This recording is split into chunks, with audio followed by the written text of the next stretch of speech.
देखिए, जीवन में दुख और सुख ये दोनों बने रहते हैं। कभी दुख आता है, कभी सुख आता है, कभी दिन तो कभी रात, ये स्वाभाविक है। तो क्या कभी रात जब होता है तो हम ये चाहते हैं कि रात ना हो, केवल दिन ही दिन हो? यदि दिन ही दिन होगा तो फिर रात का महत्व कहाँ रह जाएगा? रात्रि भी आवश्यक है और दिन भी आवश्यक है। उसी प्रकार से सुख और दुख दोनों जरूरी है, और ये दोनों मिलते नहीं हैं, ये हम निर्माण करते हैं। सुख और दुख दोनों को निर्माण करने वाले कौन है? हम स्वयं हैं। और ये सुख दुख कोई और नहीं है, ये हमारे मन का संकल्प ही सुख दुख है।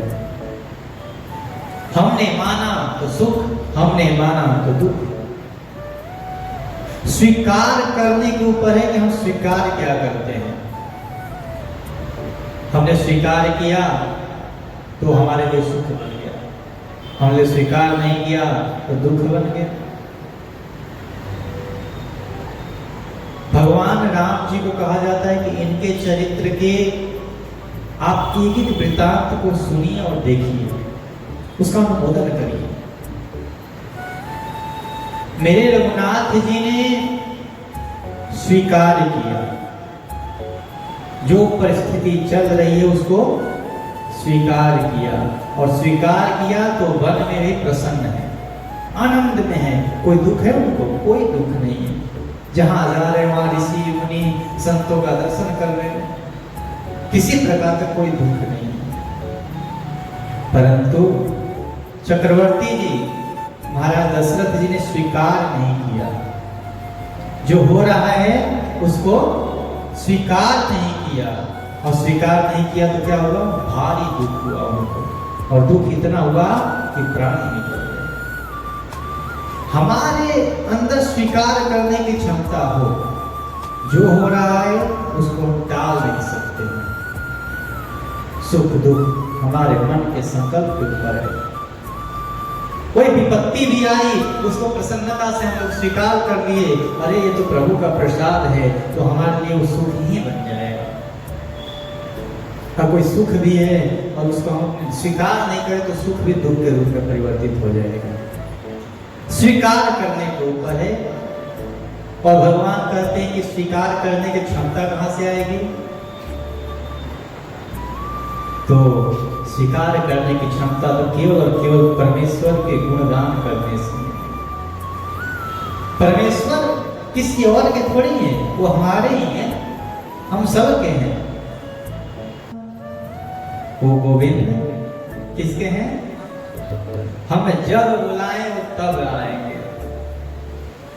मैंने बताया ना कि जैसे माता पिता होते हैं, जब हम खुश दिखाई देते हैं, अपने में मग्न रहते हैं, तब तक वो भी छोड़ देते हैं, ठीक है खेल, कितना खेलेगा खेल।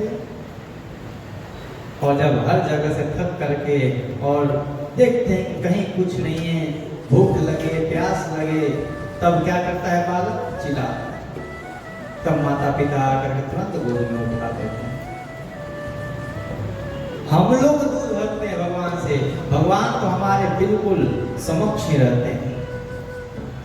वेदांत में उन परमेश्वर को दृष्टा कहा गया है, यानी दृष्टा करता देखने का। हम क्या कर रहे हैं सब कुछ हो देख रहे हैं, एक एक चीज।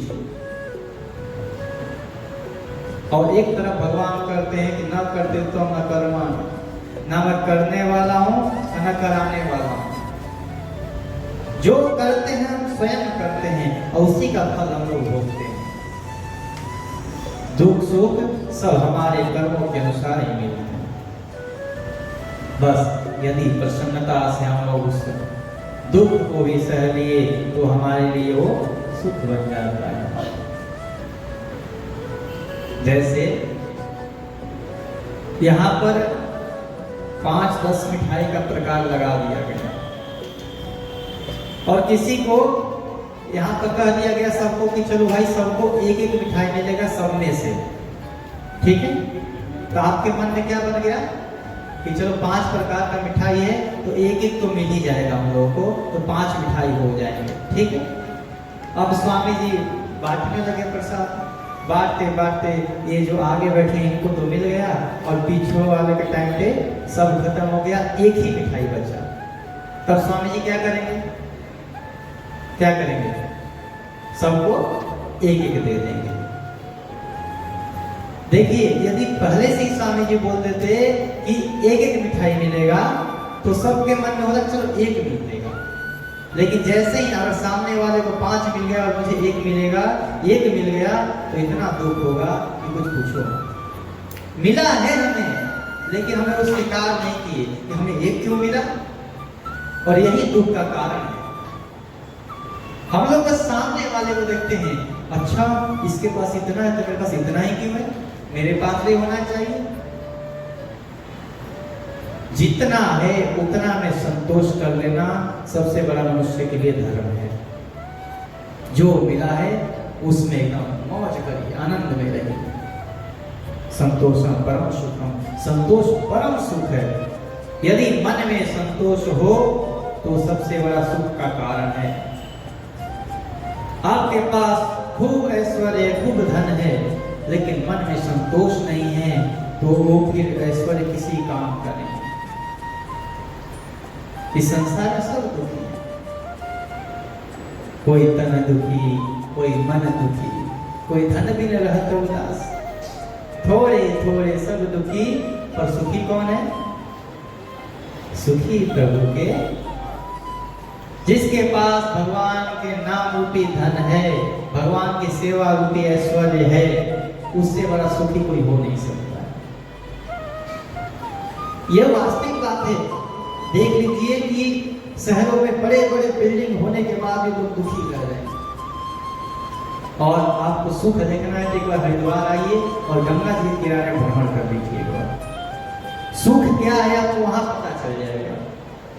जिनके पास कुछ नहीं है ऐसे झोपड़ी बना के रख रहे हैं महात्मा लोग। गंगा जी का कोई भरोसा नहीं कब उनके कुटिया उड़ा के ले जाए, लेकिन फिर भी आनंद से रह रहे हैं। किसी को कोई दुख, किसी को कोई तकलीफ है नहीं, बिल्कुल आनंद में। क्यों? क्योंकि उनके पास भगवान के भजन रूपी भक्ति और उनके पास यही ऐश्वर्य है। और वो कोई साधारण नहीं है।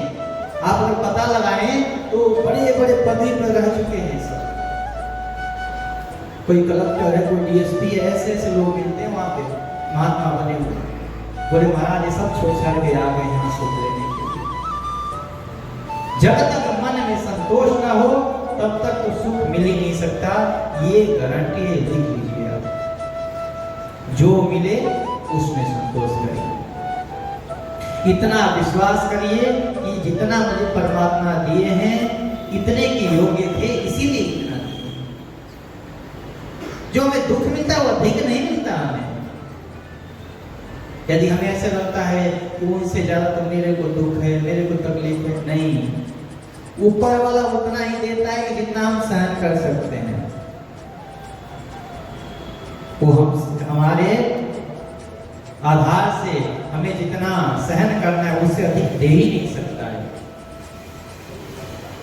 जैसे एक माता के 2 पुत्र, एक है 10 वर्ष का और एक है 5 वर्ष का। उसके पास 2 पोटली है, एक है 10 किलो का और एक है 1 किलो का।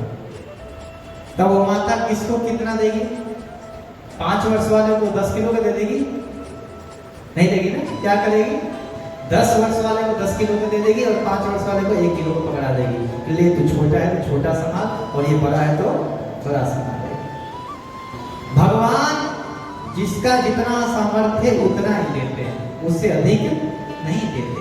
ये उतना ही देंगे कि जितना हम संभाल सके।